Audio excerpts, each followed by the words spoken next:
Warning: the following video contains explicit language which may be offensive to some viewers or inappropriate for children. The content within this video is intended for mature audiences only.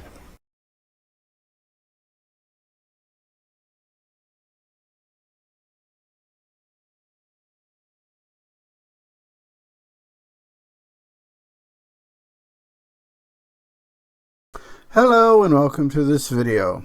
I hope everyone is doing well. I hope the universe is treating you well.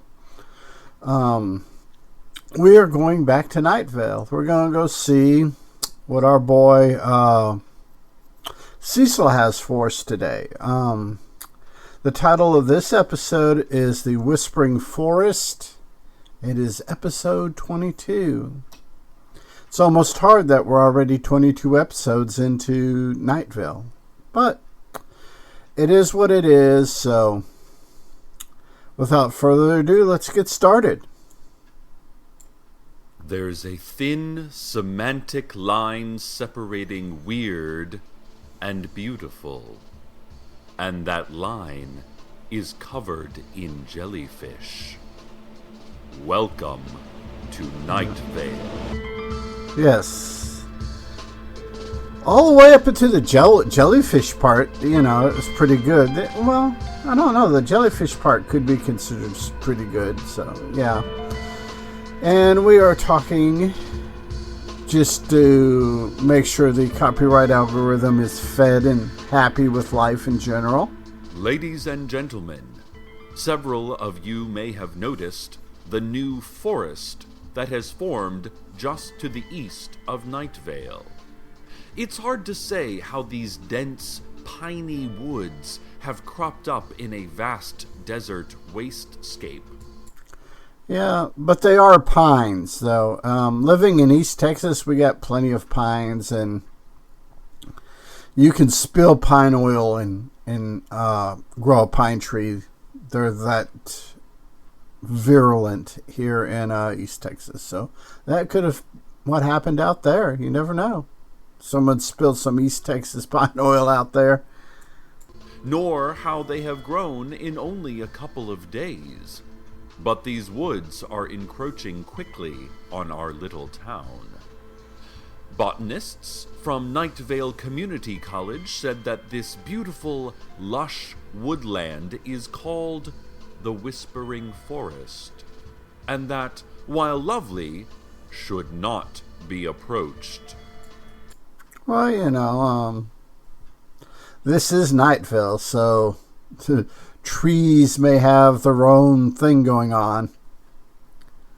Officials from the Night Vale Parks Department agreed with this sentiment in a prepared statement wherein they just wrote the word "no" on a single piece of paper, but with hundreds of O's and maybe 24 N's.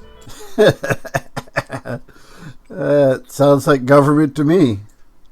So it reads kind of like, no.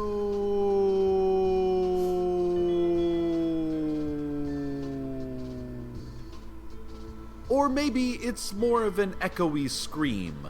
It's hard to say. They did not include stage directions in their press release. You know, stage directions and press releases could be, you know, important sometimes. What we do know is this. There is a whispering forest just outside of town, and it should not be approached under any circumstances. Or all circumstances. The Night Vale School District announced that schools will be closed all of next week because nothing really matters. And is anything even real? Yeah, the questions of the ages. They cited the ever-widening night sky as the impetus for this decision.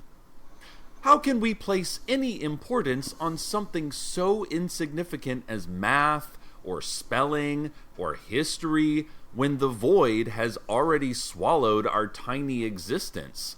We are ants, crushed daily by the indifferent feet of the universe, and it's just no good anymore. You know, when I was in grade school or even high school, I would have agreed with that sentiment 100%. We can't carry on like this, the school board said, swigging on a bottle of table wine and bobbing their heads weakly. And the thing is I don't know, well, I do know about now, but in the 80s, teachers, our teacher lounge had smoking in it, so I imagine there may have been a little bit of glug, glug, glug on the side, a little bit of smuggled in, a little bit of that old Irish coffee to get through the day. I know now with the taboos they have on things that, and the only reason why I know is the wife is a teacher, is stuff like that doesn't happen. The school board president, an enormous glow cloud that drops animals from great heights and casts a looming fog of despair over all it covers, added, "Grovel, mortals, put your tongues to the soil and beg for your worthless lives." Sounds pretty apropos for any school board that I've had any interaction with or followed. Some parents, of course, are very upset by the decision to close schools, saying that we can't let the vast incomprehensibility of the unknowable universe stop us in our tracks.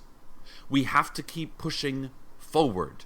Treasurer of the Night Vale PTA, Diane Creighton, said, "School is a meaningful part of a child's life, and to just shut it down because you're scared of your own insignificance is ridiculous. See, I'm looking at the sky right now," Creighton continued, "and I'm saying, you can't hold me back, sky. I can do any..."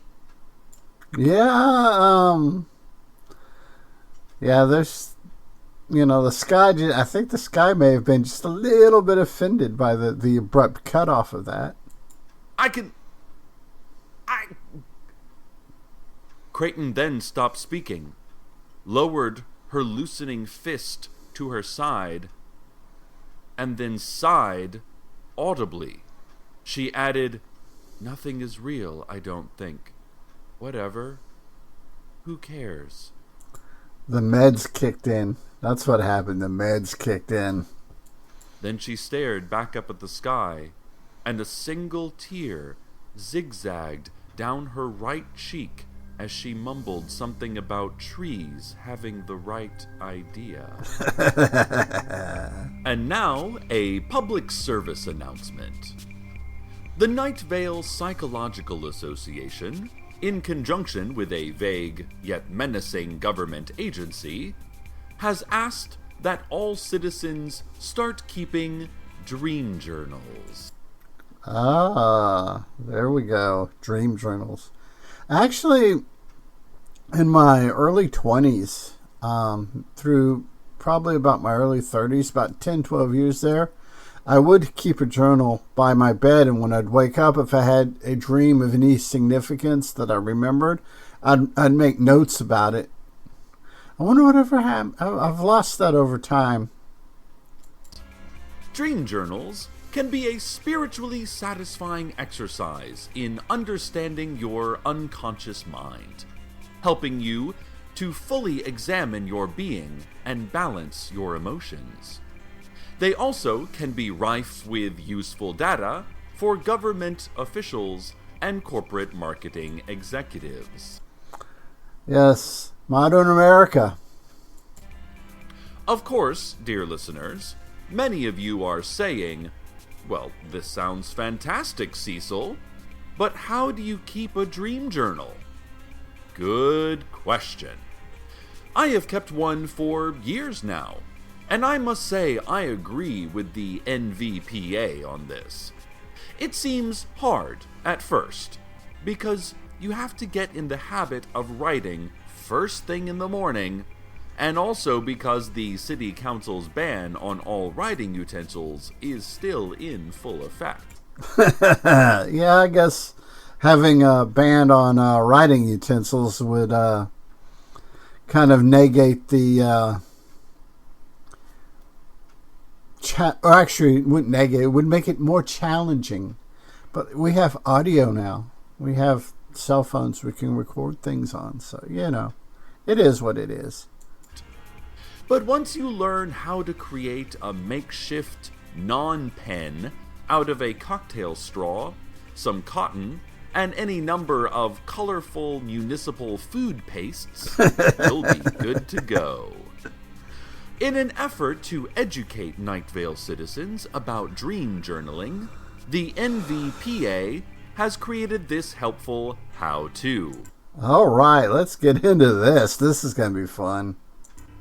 Step 1. Find a foreign dictionary or hymnal. It is strongly preferred that you choose something in Russian or Ukrainian, but German will work too. Step 2.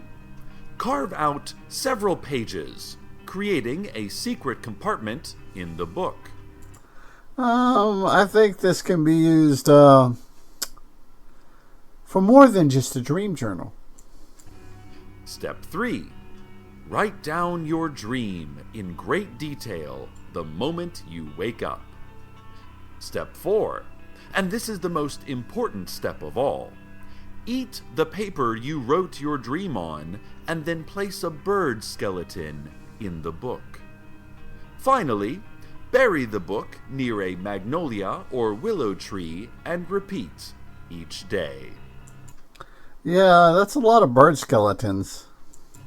The sooner you start this process, listeners, the sooner you can start actualizing your existence. Yes, indubitably. Exploring your inner self, and the sooner the sheriff's secret police can track down and arrest those vile miscreants who keep dreaming about horses. Just take a giggle break there. More on the Whispering Forest. Larry Leroy, out on the edge of town, said that he went out to the Whispering Forest this morning just to see what all the fuss was about, and said that as he neared the wood's edge, he felt a terrible sense of fear and began to tremble and sweat. But then he heard a small, ungendered voice whisper, "You look so nice today, Larry." Yeah, that would kind of freak me out a lot. "I like what you have done with your beard. And just look at that belt. Is that new?" And of course, Larry's beard is looking very good, listeners. He finally grew out his old goatee and stopped dyeing it black. It's now a full, even blanket of soft-looking, peppery wisdom, comforting his wise, noble face. Kind of Santa Claus looking. The forest is totally right. So Larry said he entered the woods, and all his angst just melted away. He felt young and carefree in a way he'd never felt, and the woods told him they loved him. "We love you, Larry," the Whispering Forest reportedly whispered. "You are good." Yeah, the forest can be like that, I guess, especially a whispering forest in the middle of a desert. "And you look good. Do you want to hang out more? Let's hang out and tell some jokes, and maybe play games. You are a good friend. Let us be friends." It kind of sounds like a teenage Miss Piggy voice, to be honest with you. Larry said he wanted to stay, but that he remembered that he had cable TV and didn't want to miss anything just because there was some beautiful nature he'd never explored. So he went home to catch an Iron Chef America marathon. See, that kind of encapsulates modern America there. So, listeners, it sounds like the Whispering Forest is actually pretty nice. I can't imagine what all those academic types and bureaucratic pen pushers were going on about. This is Night Vale, so, things may not be things. There's no telling. Larry made it sound like a really friendly place. I'm going to send intern Richard out there and see what else we can learn about this. Richard is the next name on our intern bingo list. Fascinating new addition to our landscape. And now a look at the community calendar. Monday is the opening of the new exhibit at the Children's Science Museum. The exhibit is called The Moon is a Lie. Okay. Yeah. Sounds like somebody's been using either the state of Florida or the state of Texas textbooks. It explores how the moon is a government-created myth to keep us all from knowing about the ancient alien machinery that controls the oceans. In the hands-on learning room, children will be able to make their own moons out of styrofoam and aggressive propaganda. Ooh, just had to take a Google break there. Just like the Masons did. Tuesday, Buddy Holly returns to Dark Owl Records. There will be no performance or book signing, and no one will see him. He will just hover over music lovers' shoulders and disapprove of their misguided musical tastes. Yeah, nothing like having Buddy Holly criticize your music choices. Incorrect shoppers will receive a bout of uncontrolled sobbing and a horrifying chill up their spine from the legendary rock and roller himself. Hey, at least you get something out of it.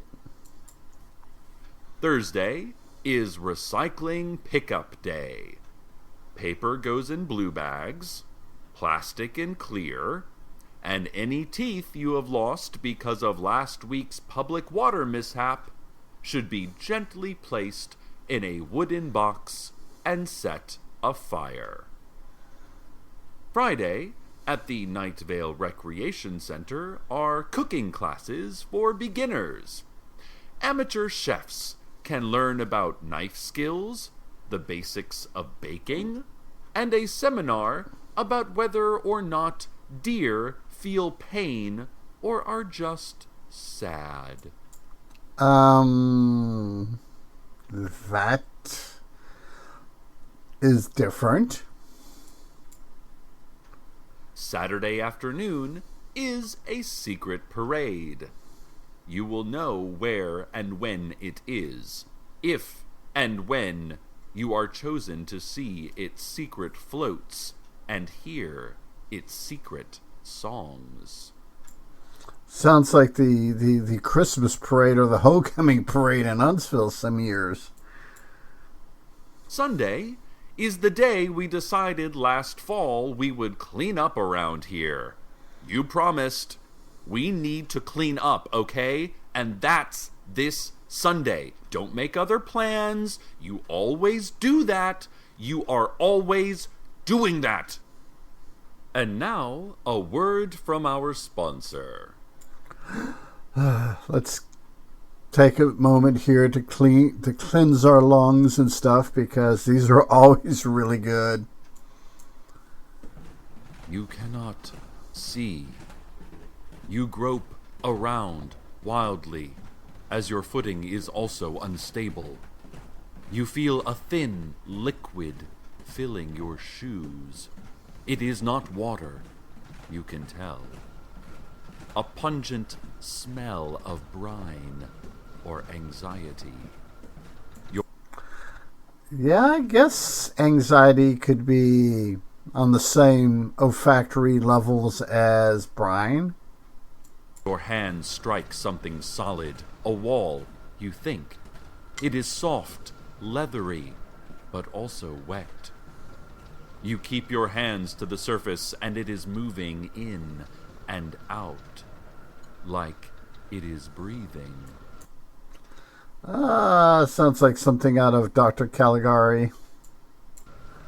No, more like spasms. You hear a dull rumble from above, a gurgle from below. You still see nothing. The walls jerk back quickly.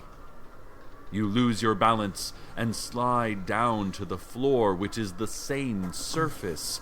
But now the liquid is sloshing past you. Something grabs your leg. Or The Shining, Stanley Kubrick's version of The Shining, that is. Something is grabbing your leg. You are being pulled down. You cannot see. Which way, madness? Which way, madness? You scream.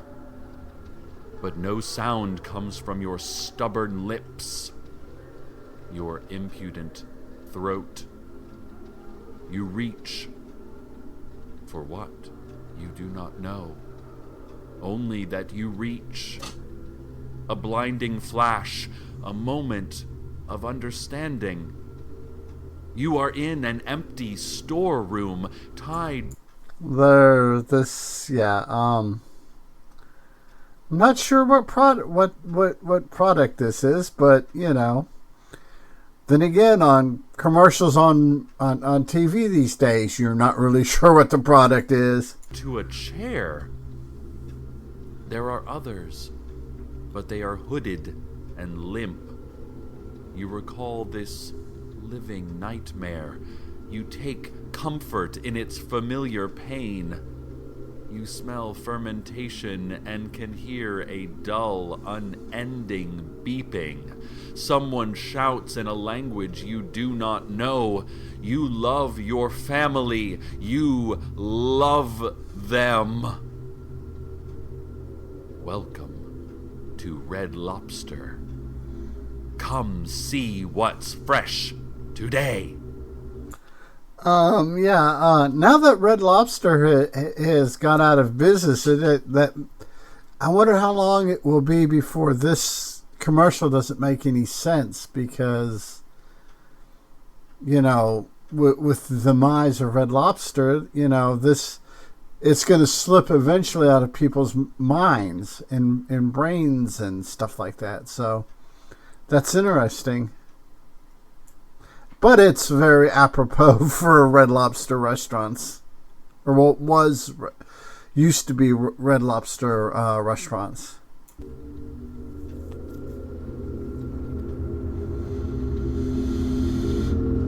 More on the Whispering Forest. Intern Richard called to say the woods are stunning, and the moment he arrived, they were so welcoming. Richard, you have lovely green eyes. I can't believe I just noticed them. That shirt really brings out those piercing gems. You also have nice, soft hands. Do you play guitar? Would you like to play guitar? I don't think people who play guitar have soft hands, because I don't know if they use a pick maybe, but people that use their fingers, it seems to me, because the guitar strings would just be tough and would toughen your fingers up. Do you like music? The forest apparently whispered. Richard reported to me that he wanted to stay in the forest, but I told him that he still has intern tasks to do here at the radio station, like filing ad contracts and renaming the wingless insects. But hey, renaming wingless insects, that can be a daunting job. I mean, you may want to get somebody a little bit higher than an intern to do it. He insisted on staying.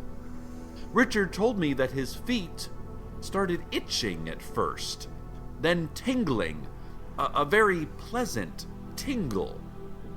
He then noticed gray-brown patches forming along his feet and legs, and he couldn't move, and Richard assured me that this was exactly what he wanted. But I have already sent for help. Ladies and gentlemen, for your safety, please stay away from the Whispering Forest. Especially if you're a Night Vale Community Radio intern. Do not listen to its hollow compliments, its sappy flattery. Tree sappy. I see what you did there. Learn from Larry Leroy. Stay inside and watch television. There is no reason to go explore nature. No reason. So, as I try to find out what has happened to our station intern, let us go to the weather.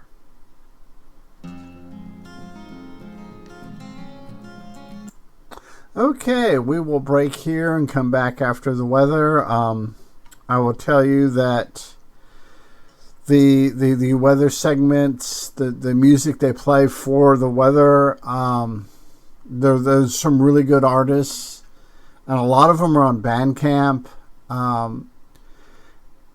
Plus, if you go and listen to these episodes, follow one of the links or suggestions in the description below here, down here. And listen to these episodes fully without my commentary and enjoy it. So, until we come back on the other side of the weather. Okay, we are back after the weather. So, let's continue and see what the Whispering Forest has for us. Well, listeners, there's good news and bad news from the Whispering Forest. The bad news is that intern Richard, as we know him, is lost to us forever. As are the dozens of first responders, concerned citizens, and curious nature lovers who all went to the Whispering Forest to... Yeah. Yeah, this should be interesting. Today. To the family of Richard, let me say I am terribly sorry for your loss. He was an excellent intern, and he will be missed. The good news is that none of those we lost today are technically dead. Technically. According to Simone Rigido from the Earth Sciences Building at Night Vale Community College, the Whispering Forest is a place where we can all plunge our feet and hands into the cool, soft soil, allowing our fingers and toes to grow and spiral into the earth. Yeah, I imagine there's been Dungeons and Dragons scenarios and games with this similar motif. And deeply intertwining with themselves, each other, snaking in and through a complex organic network. Which kind of reminds me of the animated version of Uzumaki, which I should sometime next week have a video for. They just finished the run of the 4 episodes last week, so This kind of reminds me of it. To become one. In the whispering forest, everyone is one everything. They share each other now. Yeah, it is very, very Uzumaki. Yeah, like I said, either go to HBO Max and watch it, or wait till the video comes up to decide whether or not you want to watch it. But this whole sequence here that Cecil's going through is very reminiscent of it. I know Simone is only a transient who lives in an unused storage closet in the Earth Sciences building and not an actual scientist. But I thought that was a beautiful story, and it brought some meaning to the otherwise meaningless life of an intern. Well, he does have a point. So, rest easy, Night Vale, knowing that we have lost no one today. They have gained each other. They share the soul of the whispering forest now, and we will have them always. Or, at least however long trees live, which I think is fairly long. I'm not really sure. At least a month or two. I had a hamster as a child, and it died in like 2 weeks, so meh. What do I know? Stay tuned next for the sound of a rapidly beating heart. As always, good night, Night Vale. Good night.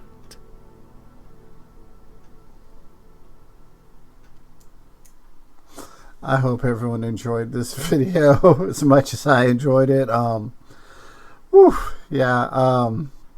The writers for this series, they're just, I mean, I don't see how they do it, week after week after week, just, coming up and keeping this going, and for as long as it has, and they're still pumping out new episodes, and it's one of those great, good, feel good things. And what the voice actor who provides Cecil, whose real first name is Cecil. I believe his actual real name is Cecil Baldwin, to be honest with you. I'd have to look it up to be 100% sure, but how he delivers some of this without just losing his shit, I don't know. But, it's pretty good. So, until next time, everybody, remember, be a good human, be good to other humans. Peace. Hey, it's 10 p.m. Do you know where your children are?